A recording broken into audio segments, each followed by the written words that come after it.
માં સારી હોય, સંતાન સારું થાય. આ સંસારમાં જ્યારે જ્યારે પણ તમે જુઓ, જેટલા જેટલા દીકરાઓ પૂજાયા છે એની માં જુઓ તમે. જેટલા જેટલા ભગવાનના ભક્તોને યાદ કરો, ભગવાનના ભક્ત બન્યા એને યાદ કરવા કરતા એની માને તમે જુઓ આગળ.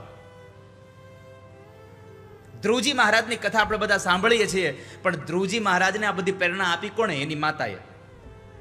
પ્રહલાદની કથા આપણે સાંભળીએ છીએ, પ્રહલાદે ભગવાનનું ભજન કર્યું, ભગવાન સ્તંભમાંથી પ્રગટ થયા પ્રહલાદ માટે. શું કામે? પ્રહલાદની માતા કયાધુએ એને સંસ્કારો આપ્યા છે. શિવાજી આ ધર્મને બચાવ્યો કેમ?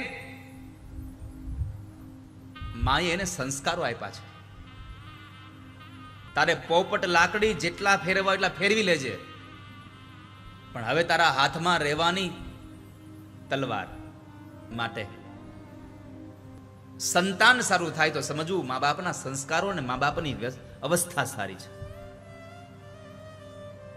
આપણી વ્યવસ્થા સારી ન હોય ને તો એક વખત ચાલશે, પણ આપણી અવસ્થા તો સારી હોવી જોઈએ વાલા ભક્તજનો.